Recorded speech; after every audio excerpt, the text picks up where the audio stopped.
Hey, what's up? My name is J.M. Chaley and welcome to my channel. This is a holiday edition because this is airing around the holidays. Whatever holiday you may celebrate or not celebrate, or who knows. But it's certainly near Christmas and Hanukkah and Kwanzaa and Yule at the very least. So, you know, whatever. So this week I thought I would do something along the idea of the holidays, because holidays are usually stemmed with a religious origin. So let's talk about religion in fantasy fiction. First, a disclaimer. I don't want to ruffle anyone's feathers on this one talking about religion. I'm talking about made up shit, fantasy fiction, it's all make-believe. So please just take it for what it is. I've got a few examples of the types of religions. I'm not talking about the actual religions, but the categories of religions, I should say, and how they may fit in your fantasy fiction setting, or if it's even relevant. Do you even need to go into a deep dive in religion in your story, your setting? So let's get into some examples. The first thing that I want to say is that a lot of high fantasy books suffer from what I like to call the D&D effect, where a lot of authors kind of grew up on Dungeons and Dragons, but so many of us fantasy writers are inspired by the things that we did in D&D, and now we want to tell our own stories. Well, the thing about Dungeons and Dragons when it comes to religion is that they didn't really represent religion's, I don't want to say right. They didn't put a lot of options in front of us, right? When you look at how we as people across the world have worshipped and have different religions and stuff like that, and how things function in the real world, Dungeons and Dragons doesn't really do that. They basically put out a pantheon of gods. Here's a bunch of gods, and your character worships one of them. Not all of them, just one of them.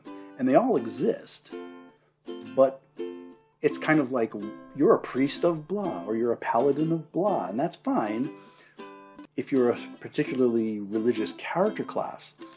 But every Tom, Dick, and Harry has like their own favorite god, and that's who they worship, and they don't worship anyone else.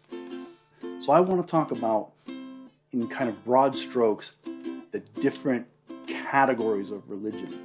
The first one is monotheistic, and I think we know that one. You worship one god. This god is usually a supreme being who's responsible for all creation and all everything and blah, blah, blah, blah, blah.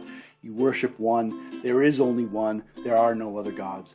And it's monotheistic, mono, one, right? We know that one, right? Polytheistic is many gods, multiple gods. When you think of like the Romans or the Greeks where they worship multiple gods, they may have different festivals for different times of year and worship different gods, multiple gods. It wasn't like you have a pantheon of gods, you just pick one. D&D style, right?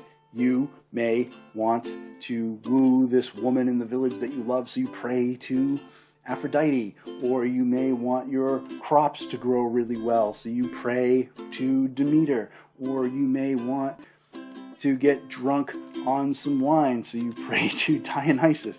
I don't know if you need his help to get wasted, but hey, he probably wouldn't mind, you know, the thought. Polydeistic is multiple gods as well, but it's different than polytheistic. Polytheistic kind of means you've got a multitude of gods, but there's a mixed bag, right? You've got Zeus, powerful Zeus, but then you've also got some of these lower gods that probably aren't as strong or powerful or responsible as for many things, right? You had Eros, who was a love god, right? And also called Cupid, right? But you also had Aphrodite, so there was some overlap and some redundancy, and not every god was as prominent or as powerful as others, right? In a polydeistic faith, you have multiple gods, and they're all equal. They all shared in creation and all the things that they do equally.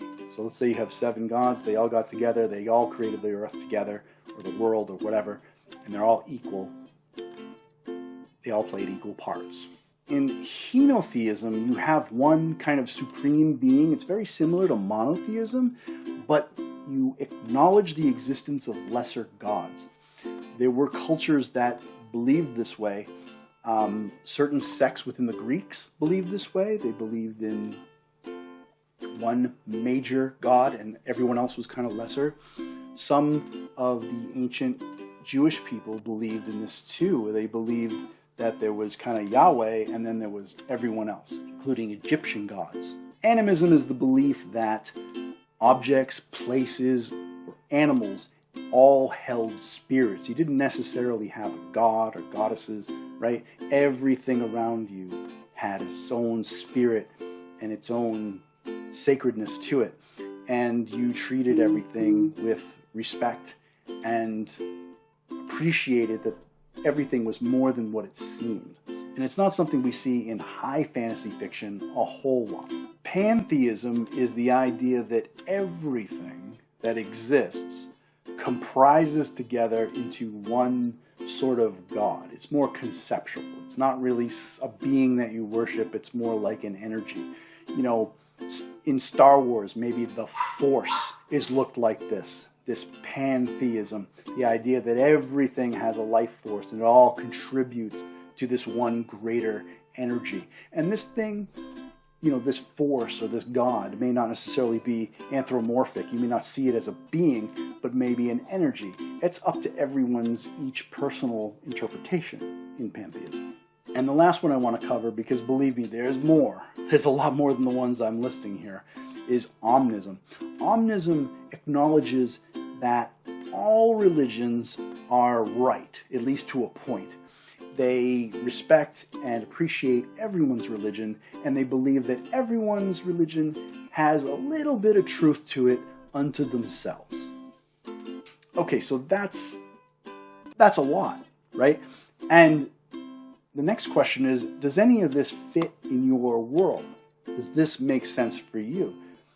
Maybe not. I mean, maybe religion isn't part of your setting or your main character's story. If it's not story relevant, then, oh boy, I don't know if you want to take your readers on a journey through how religion works. But you could have someone make an offhand comment like, oh, the gods of blah bless me. I read a Dragonlance book, a Dungeons & Dragons based book, and every time the dwarf swore, he'd say, Reorx's beard, you know, and Reorx was the god, this dwarven god. And, you know, and guess what? There were many, many gods, and he only worshipped the one, right? And that's how it worked there. But maybe in your world, it's more like the Greeks. Or maybe it's more like the Aka of Laos, where they believe that there are spirits everywhere, right? Or maybe it's more like an Eastern type religion, right? Maybe, again, this isn't relevant to your story, but maybe your character is a priest or a holy warrior, but I think this is an area that kind of gets glossed over in high fantasy fiction a lot because of this kind of D&D effect where everyone's kind of used to, oh yeah, there's a pantheon of gods, there's lots of gods, and people worship the one that they want, or maybe they just worship them all. And those are kind of like the two options that we see in fantasy fiction, but there's more to it than that. And if this is something that's relevant to your story or your character, then I would encourage you to Google a little bit, spend a little bit of time seeing what fits. Maybe one nation worships one way, one culture or whatever, and maybe another kingdom across the way worships another, you know, and maybe they fight about it. Who knows what, right? Like it's totally up to you. You know, not your entire world doesn't have to subscribe to the same pantheon of gods or the same religion. You can get real crazy.